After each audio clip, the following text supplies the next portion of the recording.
Hello, everyone, and thank you for joining us today for our latest edition of Around the World with ALTOUR. I'm honored to have John Diorio, the Vice President of Virgin Voyages, with us today. John, welcome. Thank you, Scott. It is absolutely an honor to be here. How are you? I'm doing good. Good. John and I have known each other for quite a few years, and we haven't seen each other in a while because I'm in California and John's in Florida. But, John, let's get right into it. Tell Yes. us now, you have three ships. Uh, Tell us a little bit more about Virgin Voyages. Yeah, sure. So obviously, Virgin Voyages has now been sailing for almost 3 years. And we do have three ships that are currently sailing, and we have a fourth actually coming online in September of 2025. But if you look at the portfolio and our beautiful lady ships, we've got Scarlet Lady, Valiant Lady, and Resilient Lady. We're sailing out of Miami. We're sailing out of San Juan, Barcelona, Athens. Obviously, over the next year and a half, we have some voyages out of Portsmouth as well. So the fleet is growing. Our fourth ship, which is Brilliant Lady, will start sailing in September of 25, and she's going to be doing New York, Miami as well. We have an amazing Panama Canal voyage. We're going to be in your backyard, Scott, in Los Angeles for a bit. And eventually, by summer of 26, Brilliant Lady will start sailing out of Seattle and doing Alaska as well. So we've got something for everyone in terms of where the fleet is going, and we couldn't be happier for bringing the ship to everybody around the world.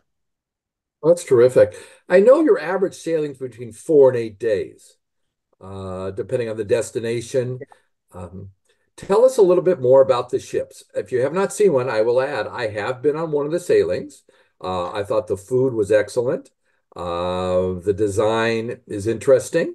Yep. And you have a lot, if you like outdoor activities, there was a lot of outdoor activities on one special deck with Virgin. Tell us a little bit more. Well, I think from the itineraries, if we go back to when we started, we originally just had the 4 and 5 night voyages out of Miami with our first ship. And as we've had more of our sailors on board the ship, we're getting a lot of great feedback and what they want to see for future voyages. So we now have a lot of voyages coming up that are actually 9, 10, 11, 12 night voyages based on our sailor feedback. So there is now a great variety of voyage types and destinations that our sailors have asked for the past year. And we had to make sure we got the fleet where it needed to be and get the ships ready to go. So we're excited about that for the next couple of years. We have voyages on sale through April of 2026 now. But when you look at the design of the ship, the great part of our beautiful lady ships is they're all the same. They're about 110,000 tons, which it's a mid-sized ship. When you look at the ships that are being built today, we're a mid-sized ship that allows us to go to some great destinations. And when you talk about the design, the ship was designed for adults. This is an adult-only cruise. You have to be 18 years or older to sail. But as we design the ship, every single venue on the ship is designed with adults in mind. It has its own soundtrack, its own smell, and you don't see just the same old entire design of a ship. We purposely created this to create very unique experiences on board the ship for our sailors. Well, and you have the chair hammock on some of the balconies, Oh, which gee, is yeah. incredible. It is. Those are our lovely hammocks. They're on almost the entire ship. We've got about 1,400 cabins and suites, and the hammocks are on almost every single one of our balcony cabins. There's a few that have a hanging chair based on where it is on the ship, but those are our signature red hammocks in partnership with Yellow Leaf. And it's a great story. It's a group of women in Thailand that actually hand make these for Yellow Leaf. And so it's just our commitment of kind of doing something for the community there. Well, that's terrific. Yeah. Now, the uniqueness of the food. I mean, I Yes. found I had gone to every restaurant on board, and I thought the food, as I said earlier, was excellent. Tell us about some of the differences. It's not the typical way that other cruise lines do this, so it's unique. So please share it with our listeners today. So when we thought about the concept of food, there was a few kind of core beliefs. We know we didn't want to have a buffet.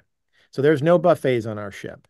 We also knew that we wanted the concept of our restaurants is that we could take that restaurant on the ship and theoretically we could put it in any major city around the world.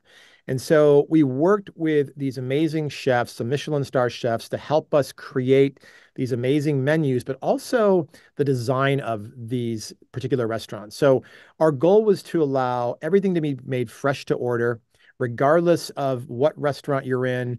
We wanted the experience to be the opposite of other cruise lines, meaning you don't have to pay anything to go to any of our specialty restaurants. All that food is included. Like I said, it's all made fresh to order. And I think, there are six main restaurants. My personal favorite is Pink Agave. It's kind of our upscale Mexican restaurant and not a Tex-Mex. It's more of like, think about a great Mexican restaurant in Mexico City. And it just kind of has that great vibe and has that great menu. But we've got something for everyone. We have the first Korean barbecue restaurant at sea with Gun Bay, which is one of the more fun places to go and have a lively dinner with other sailors. So there's a little something for everyone, Scott, as you know. Now, are you still doing the bento boxes? Because I thought, well, that was great.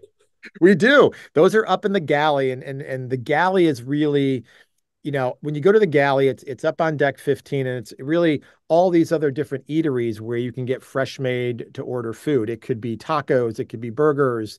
The bento boxes are there, noodles, paninis. There's a little something for everybody. Yeah, but the bento boxes are still there. Okay, because I thought that was great. It's so Um, easy to just grab one and go, which is great. yeah, exactly. Tell us about what destinations you're finding in 25 that are the most popular. Well, right now, so listen, we have a lot of 4 and 5 nights out of Miami. It's a great way to learn about the brand and have that first experience. But when we think about the itineraries and some of those unique destinations, right now, I think one of our more popular ones is next summer. We're going to be sailing out of Portsmouth in the UK, and we've got this amazing 11-night voyage that goes to Reykjavik in Iceland, and then it comes back as well in a 10-night voyage. Those two are probably some of our more popular voyages next year. Obviously, any of our voyages out of Athens that do the Greek Isles continue to be some of our most popular. And then I think about the Caribbean. This summer, excuse me, this winter, we're sailing out of San Juan, and we launched that a few months ago, and we've got the response has been incredible. So when you're sailing out of San Juan, you're now hitting the Southern Caribbean. There's 7-night voyages, and you get to go to some amazing destinations. We get down to Aruba, we go to Antigua, we even stop at the British Isles. So there's a little something for everyone on that itinerary as well. Tell us about the outside deck, the one I kind of alluded to earlier. Yeah, so if you think about our ship, so we have what's called the athletic club, which is really on the back of the ship, and it's designed. There's just on the whole back of the ship. There's this big cushion couch where you can just come and relax. And we've got a great bar out there. It's a great place to get some sun, and it's one of the more popular places. And as you kind of go around the side of the ship, it's almost like an adult playground. So you've got a basketball court. We have teeters, tots, all the things that you would think kids would use, but they're really designed to have kind of young at heart and those childlike experiences on board our ship. So as you kind of keep going around, we've got workouts, we've got our outdoor gym, you got a boxing ring, there's outdoor workout equipment as well. So there's a little something for everyone. We're really, really big into wellness on our ships. And we keep winning awards for wellness and food and design. So it's one of those experiences. Once you get on, you're going to be like, okay, now I understand why they keep winning all these awards as voted on by other sailors who come on board. Well, what three things would you like our guests to remember about Virgin Voyages? So I would say, first and Or foremost, five? or five. You don't give me that much rope. I'll keep going. So first and foremost, we're an exclusively adult only experience. You have to be 18 years or older to sail with us. The way we've curated this experience is with adults in mind. And you feel that vibe when you come on the ship where you realize there's no kids, not your kids, not someone else's kids. And it really changes the atmosphere and creates this really nice experience. We are a very casual but very luxurious type of experience as well. We're not going to tell you what time to eat and what to wear every single night. So that creates a nice vibe there. Great, great service. But I think the other key thing, Scott, is when you look at voyaging with us, it's what we include in the voyage fare. So as I mentioned, all that food is included, all of your gratuities are included. We think Wi-Fi is a basic human right. Everybody gets free Wi-Fi. And of course, the entertainment's included, and most importantly, our group workout classes. So the value is tremendous. And that's why we keep seeing our satisfaction scores go up. And that value for money continues to climb and be a key component that we get back in the feedback. So it's just there's something for everyone when you sail with Virgin Voyages. Why don't you tell our guests who your brand ambassador is? Oh, that guy.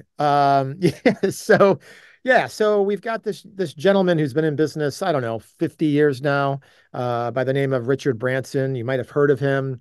He's wanted to build a cruise line for probably 30 years, Scott, and probably 10 years ago, it came back up again, and the timing was right. And so he is a really big fan of the brand. It's he gets engaged with us on every aspect of the brand from the design side. He gets on the ship a lot, and he comes back with about 20 pages of notes of, have you tried doing this? Can you tweak this? You need something different here. So he's a great ambassador, obviously, for the Virgin brand, obviously for Virgin Voyages, but every time he gets on, he's got something new he wants to try to make the experience even better. I've known he's made some mention of it when he's on one of the flights Yes. a few times. Listen, he is actively engaged with this brand. He loves it. He was just on about 10 days ago. He was in Miami and he decided to just fly to Cozumel and get on the ship for a couple of days before he went back. And like I said, he goes on the ship, he talks to people, he talks to our crew, and they love seeing him, but he really does give us a lot of great feedback on what he thinks will make the experience even better. And he puts himself in that mindset of what would I want? I'm sure others would want that as well. John, thank you for joining us today. If anyone has any questions, please reach out to leisure@altour.com. If you don't have an Altour agent, use the same email again, leisure@altour.com. And John, again, thank you very much. You're welcome, Scott. Glad to be here.